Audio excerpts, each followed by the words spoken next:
Menyikapi aksi unjuk rasa berujung ricuh yang terjadi pada Kamis 8 Oktober kemarin, Organisasi Masyarakat atau Ormas Malang Bersatu menggelar aksi menolak aksi anarkisme di Kota Malang. Ormas Malang Bersatu meminta aparat kepolisian mengusut pelaku aksi anarkisme dan berharap demonstrasi yang berujung anarkis tidak kembali terjadi di Kota Malang. Puluhan masyarakat yang tergabung dalam Ormas Malang Bersatu melakukan aksi penolakan aksi anarkisme di depan kantor DPRD Kota Malang. Dalam aksi ini, massa Ormas Malang Bersatu dengan tegas menolak anarkisme di Malang. Massa juga mengecam aksi demonstrasi yang berujung ricuh pada Kamis kemarin. Massa meminta aparat kepolisian agar menindak tegas pelaku anarkisme yang merusak kenyamanan di Kota Malang. Korlap Aksi Dersi Haryono mengatakan rencananya akan ada aksi lanjutan, menolak Undang-Undang Omnibus Law Cipta Kerja dari Ormas. Dirinya memastikan jika arek Malang akan turun mengawal dan mengawasi aksi tersebut agar dapat berjalan aman dan tanpa anarkisme. Beberapa poin penting disampaikan dalam aksi ini, yakni aksi demo harus dilakukan dengan santun. Apabila masa aksi berbuat onar, maka arek Malang akan melakukan tindakan. Arek Malang menginginkan Kota Malang senantiasa aman dan damai tanpa adanya paham radikalisme, komunisme, anarkisme, rasisme, dan separatisme. Masyarakat Malang juga dihimbau dalam menyampaikan aspirasinya tidak melakukan anarkisme sehingga tidak mengganggu masyarakat Malang. Menyampaikan sikap pertama keprihatinan kami terhadap aksi demo Rabu kemarin yang dilakukan oleh oknum adik-adik mahasiswa yang telah mencurigai demokrasi dengan melakukan perbuatan anarki. Jadi kita menghimbau kepada saudara-saudaraku, anak-anakku mahasiswa agar menyampaikan cara elegan. Jangan sampai kalian ditunggangi lagi oleh kelompok-kelompok yang ingin mencoreng nama dan citra kalian sebagai seorang mahasiswa. Itu yang pertama. Yang kedua, kita sampaikan kita membuka tangan lebar-lebar untuk warga Malang, kan sepakat gitu nih. Tapi siapapun boleh demo di Kota Malang. Tapi dengan satu syarat yang saya sampaikan, jangan memecah belah keberagaman dan kebinekaan yang telah terbangun dengan baik di Malang. Malang kota damai.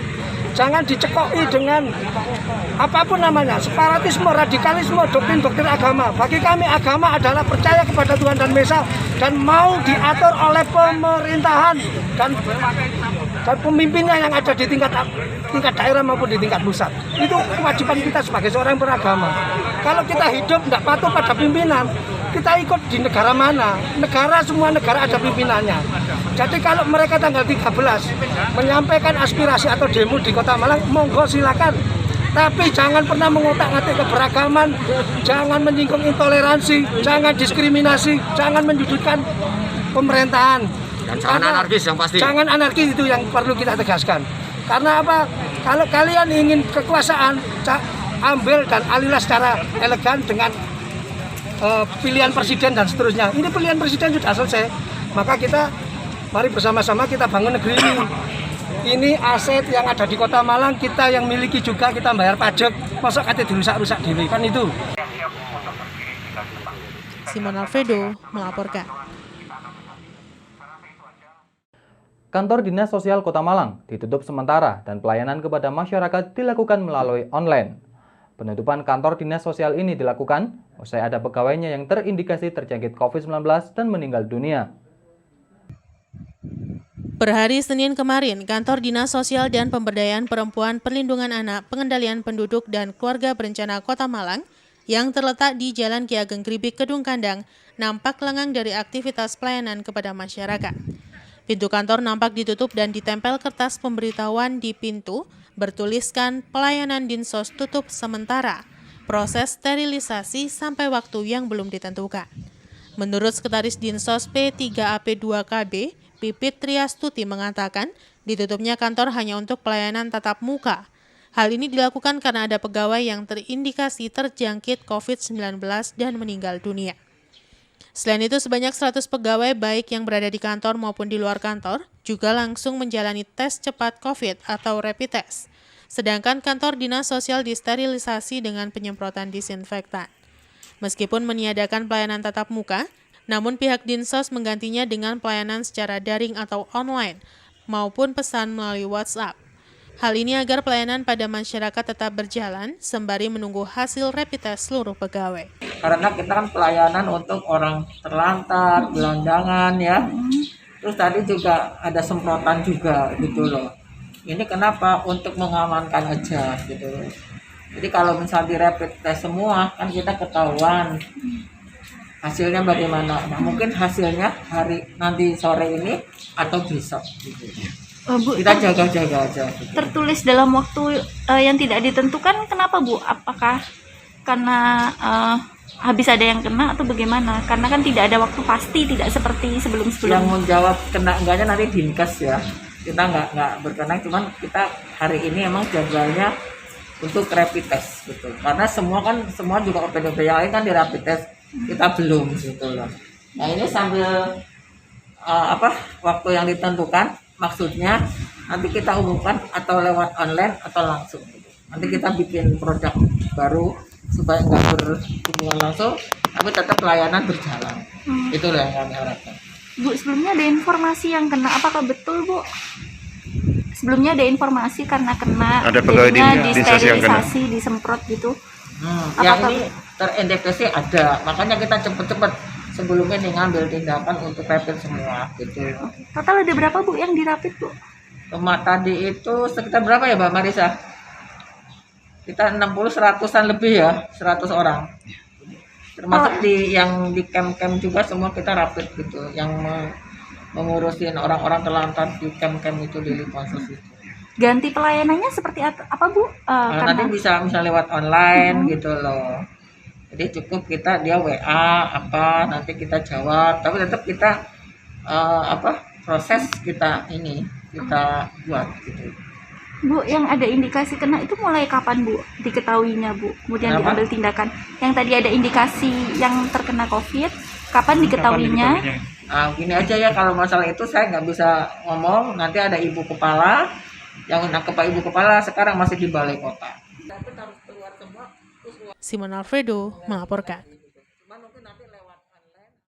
Guna mencegah penyebaran COVID-19 di jalan raya, petugas gabungan di Kota Batu melakukan razia penggunaan masker bagi pengendara kendaraan bermotor. Razia ini dilakukan oleh petugas gabungan dari TNI, Polri, Dinas Perhubungan, BPBD, dan Satpol PP Kota Batu. Petugas Percepatan Penanganan COVID-19 Kota Batu menggelar razia protokol kesehatan atau penggunaan masker di Jalan Insinyur Soekarno, Kota Batu. Satu persatu pengendara roda 2 dan roda 4 diberhentikan untuk diperiksa apakah memakai masker atau tidak. Alhasil razia penggunaan masker, petugas menemukan banyak pengendara yang tidak menggunakan masker di Jalan Raya Insinyur Soekarno, Kota Batu. Petugas langsung meminta identitas pelanggar protokol kesehatan untuk dilakukan proses sidang di tempat. Selain itu, petugas juga membagikan masker kepada pelanggar protokol kesehatan yang akan menjalani sidang di tempat. Tidak hanya warga masyarakat sipil yang terjaring razia penggunaan masker, namun ada salah satu aparatur negara juga diproses sidang di tempat, lantaran ASN tersebut saat mengendarai mobilnya tidak memakai masker. Razia kenapa tadi? Karena nggak pakai masker Pak. Oh, Iya, naik meskipun itu motor dalam apa mobil Hah? harus pakai masker. Kena denda berapa? 100.000. Sekarang Mas dinas di mana? Sekretariat DPRD. Kalau Batu ya. Iya. Sementara Kapolres Batu AKBP Harfiadi Agung Pratama menjelaskan, tingkat kesadaran masyarakat dalam mentaati protokol kesehatan memang masih kurang dan masih banyak warga masyarakat yang ditemukan melanggar protokol kesehatan dengan tidak memakai masker saat beraktivitas di luar rumah. Sementara dari hasil operasi masker yang digelar di Jalan Insinyur Soekarno, Kota Batu, petugas gabungan berhasil menindak sebanyak 55 orang pelanggar protokol kesehatan dan para pelanggar diwajibkan membayar denda yang diputuskan oleh hakim dalam proses sidang di tempat. Jadi pada hari ini kita laksanakan kembali operasi justisi penegakan hukum protokol kesehatan dengan mekanisme sidang di tempat. Sementara tetapi masih berjalan, ada 55 orang pelanggar yang kita laksanakan sidang di tempat. Yanto Yancung melaporkan. Terima kasih Anda masih bersama kami dalam Info 7 Malang Raya. Hujan yang mulai turun disertai angin cukup kencang harus diwaspadai pengguna jalan. Mengantisipasi terjadinya dahan patah atau pohon tumbang, Disperkim Kota Malang melakukan pemotongan pohon pinggir jalan. Hujan yang mulai turun dengan disertai angin cukup kencang menjadi perhatian serius di Disperkim Kota Malang. Untuk mengantisipasi bahaya patah dahan besar dan pohon tumbang, pengamanan pohon pinggir jalan dilakukan. Pohon yang rindang dengan dahan besar yang menjorok ke badan jalan dipotong. Tidak hanya itu, pohon yang menutupi lampu penerangan jalan umum maupun rambu penunjuk arah juga tidak luput dari pemotongan. Di Kota Malang, khususnya di jalan utama padat kendaraan, masih banyak terlihat pohon pinggir jalan yang rindang dan condong ke badan jalan, sehingga bisa terjadi patah dahan dan mengganggu kelancaran arus kendaraan. Menurut petugas Disperkim menjelaskan, pengamanan jalan dengan pemotongan dahan besar ini dilakukan mengingat hujan mulai turun dan angin yang cukup kencang dalam beberapa waktu terakhir. Di lokasi Jalan Panji Suroso Belimbing, pengamanan dilakukan dengan menggunakan 3 unit kendaraan operasional. Dahan pohon besar yang rawan patah dipangkas dan pihak Disperkim menghimbau masyarakat apabila ada pohon rawan tumbang di lingkungannya bisa melaporkan ke Disperkim Kota Malang agar bisa segera ditangani. Untuk beberapa hari ini dapat perintah dari pimpinan antisipasi untuk ranting-ranting yang rawan gempa. Ya. Terutama juga yang menutupi namanya itu apa ini papan narka menuju ke terminal juga. Berapa titik kali ini, Pak? Untuk hari ini pertama kalau tadi di Raya Gadang yang menutupi juga lampu PJU. Ya. Dilanjutkan ke Jalan Panji Suroso. Pak, himbauan kepada warga masyarakat luas ini, Pak, pas sebentar lagi musim penghujan, Pak ya. Apa? Himbauan kepada warga masyarakat, Pak ya, ketika beraktivitas ya. Pengajuan dari masyarakat, terutama yang jalan yang julur ke jalan, Pak. Ya.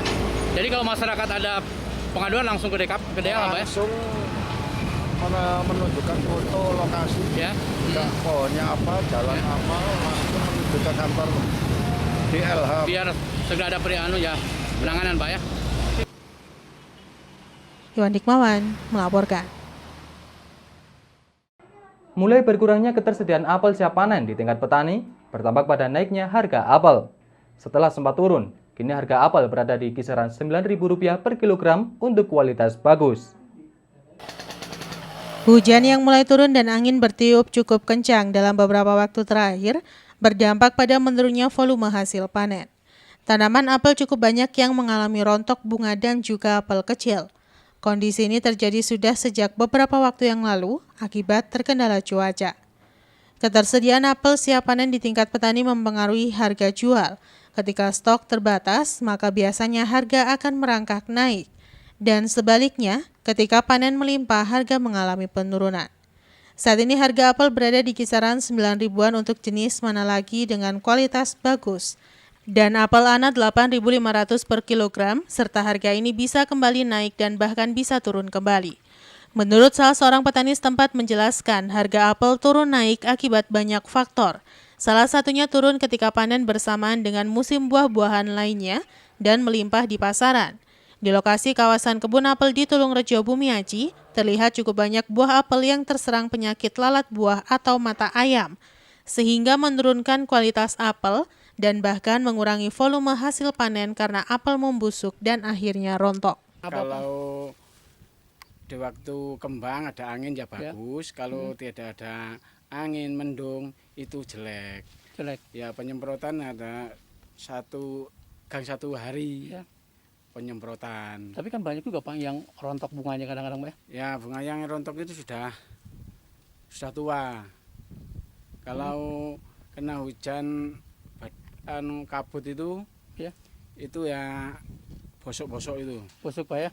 Membusuk. Berarti kalau busuk rontok sudah nggak bisa jadi ini ya? Nggak bisa jadi. Berarti nunggu 5 bulan lagi. 5 bulan lagi, Pak ya? Iya. Tapi saat ini dengar-dengar masih kemarin banyak juga yang rontok ya, Pak? Ya yang kemarin itu banyak. Tapi sebagian. Sebagiannya. Kalau apel enggak di rumah atau bosen atau enggak ada hasilnya satu kali, itu enggak di rumah 1 tahun tambah enggak hasil. Udah hasil, Pak. Iya. Pak, untuk harga saat ini sekarang berapa, Pak, di tingkat petani, Pak? Sekarang 9.000. Itu termasuk harga bagus apa? Kalau bagus 12, notok 12 petani. Kalau sekarang 9.000 ya. Kalau apel Ana ya 8,5. Iwan Hikmawan melaporkan. Terima kasih Anda masih bersama kami dalam Info 7 Malang Raya. Hari jadi ke-19 Kota Batu yang jatuh pada 17 Oktober nanti dipastikan berbeda dengan tahun sebelumnya. Dan Pemkot Batu tidak akan menggelar acara euforia yang berlebihan. Hal ini dikarenakan Kota Batu masih pada zona oranye COVID-19.